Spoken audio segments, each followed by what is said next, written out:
Sorry Parvati, எனக்கு என் லைஃப்பில் நான் தனியாகவே இருந்து பழகிட்டேன். நான் இதுக்கு மேலே தனியாகவே இருந்துக்கலாமோ அப்படிங்கிற மாதிரி வந்து எனக்கு தோணுது. அப்படிங்கிற மாதிரி நம்ம கமருதீனும் விஜே பார்வதி இருந்துட்டு, நான் உன் கூட பழகுறனால வந்து நான் ரொம்ப சாஃப்ட் ஆயிட்டேன். என்னோட இன்னொரு பக்கம் இவ்வளோ நாள் இருந்த ஒரு பார்வதி எங்கே அப்படின்னு சொல்லி தேட வேண்டியதாயிடுச்சு.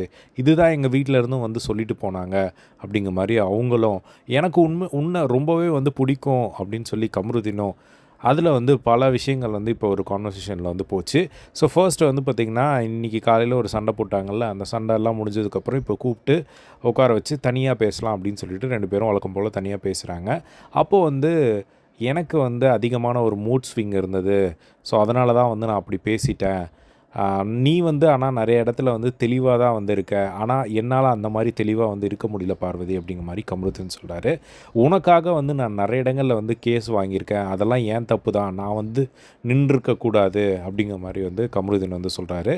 பிரச்சனை என்ன அப்படின்னா, உன்கிட்ட நான் அந்த பெஸ்ட் பெர்ஃபார்மர் விஷயத்தில் பிரச்சனை என்ன அப்படின்னா, யாராவது ஒரு விஷயம் சொன்னாங்க அப்படின்னா நீ உடனே பண்ண மாட்டேங்கிற அந்த வேலை விஷயத்தில் அப்படிங்கிற மாதிரி வந்து சொல்கிறாங்க. அதுக்கப்புறமா வந்து இந்த செகண்ட்ஸ் விஷயத்தில் நீ வந்து அந்த இடத்துல வந்து அந்த செகண்ட்ஸ் கவுண்ட் பண்ணாதனால தான் நீ பெஸ்ட் பெர்ஃபார்மராக வாங்கலன்னு நினைக்கிறியா அப்படின்னு சொல்லி கமருதீன் வந்து கேட்குறாரு. அதுக்கு வந்து அப்படி சொல்லலை நான் அப்படிங்கிற மாதிரி சொல்கிறாங்க. அப்படியா, அப்படின்னா ஓகே. அதுக்கப்புறமா பார்வதி வந்து சொல்கிறாங்க, இனிமேல் எனக்காக நீ எந்த இடத்துலையும் வந்து நிற்காத. ஏன்னா நானே என் விஷயத்தை வந்து நான் ஹேண்டில் பண்ணிப்பேன். எனக்கு அந்த ஒரு கேப்பபிலிட்டி இருக்குது அப்படிங்கிற மாதிரி பார்வதி வந்து சொல்கிறாங்க. அப்புறம் அந்த ஒரு டாஸ்கில் வந்து அந்த செகண்ட்ஸில் வந்து நான் வேறு யாராவது இருந்திருந்தால் அப்படி வந்து விட்டு கொடுத்துருக்க மாட்டேன். அந்த இடத்துல கம்ரு அப்படிங்கிறனால தான் வந்து நான் விட்டு கொடுத்தேன். அது ஏன் தப்பு தான். நான் உன்னை ப்ளேம் பண்ணலை. என்ன அதுக்குன்னு நீ ஏன் வந்து அந்த வாய்ப்பை தட்டி பறிச்சிட்டேன் அப்படின்னு சொல்லி வார்த்தை யூஸ் பண்ணுற அப்படிங்கிற மாதிரி கம்ருதுன்னு கேட்க, அதுக்கப்புறமா அப்படியே அந்த ஒரு சண்டை கண்டினியூ ஆகுது. ஓகே, அப்படின்னா நீ என்ன சொல்கிற அப்படின்னா, அது உன் தப்புன்னு தான் நீ சொல்கிறியா அப்படின்னு கேட்கும்போது, ஆமாம் அப்படிங்கிற மாதிரி பார்வதி சொல்கிறாங்க. சரி, அதுக்கு சாரி பாரு அப்படிங்கிற மாதிரி வந்து சொல்லிடுறாரு. உன்னோட ஃபீலிங்ஸை வந்து நான் ரெஸ்பெக்ட் பண்ணுறேன். எனக்கு என்ன பிரச்சனை அப்படின்னா, பழைய பாரு அப்படின்னு சொல்லி ஒருத்தங்க இருந்தாங்க. இப்போ அவங்களுக்கு காணாமல் போயிட்டாங்க. உங்க கூட பேசி பேசி உங்க கூட இருக்கிற ஃபீலிங்ஸ்னால நான் வந்து ரொம்ப சாஃப்ட் ஆகணும் அப்படிங்கிற மாதிரி தோணுது அப்படின்னு உடனே வந்து கமருதீன் வந்து, அது நல்லா இருந்தது பாரு, நீ பழசாக ஒரு பார்வதி இருந்தார்ல, அது நல்லா இல்லை அப்படின்னு சொல்லும் போது, இல்லைடா அதுதானே ஒரு பார்வதி அப்படின்னு சொல்லும்போது, அந்த ஒரு பார்வதி வந்து ஒரு பட்டாசு மாதிரி வந்து இருப்பா.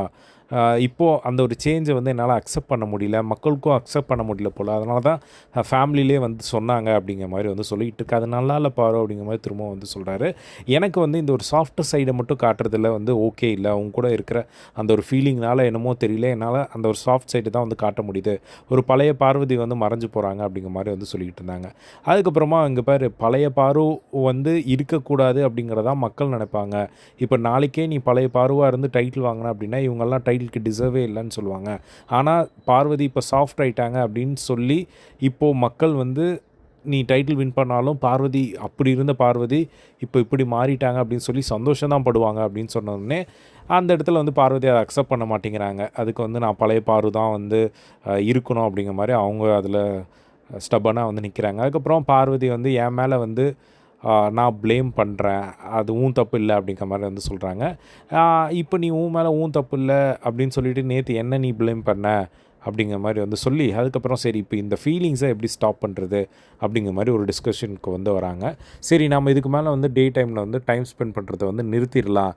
அதே மாதிரி நானும் உனக்காக நிறைய இடத்துல நின்றுருக்கேன், நீ மட்டும் எனக்காக நின்றுருக்கேன்னு சொல்லாத அப்படின்னு சொல்லி பார்வதி சொன்னோன்னே, இங்கே பாரு, நீ எனக்காக எங்கே நின்றுருக்க அப்படின்னா ரொம்ப ஒரு டாஸ்க் அந்த மாதிரியான விஷயங்கள்ல, ஆனால் உனக்கு நடந்த விஷயங்களில் பெரிய பெரிய விஷயங்களில் வந்து நான் நடந்திருக்கேன் அப்படிங்கிற மாதிரி வந்து கமருதீன் வந்து சொன்னதை பார்க்க முடிஞ்சுது.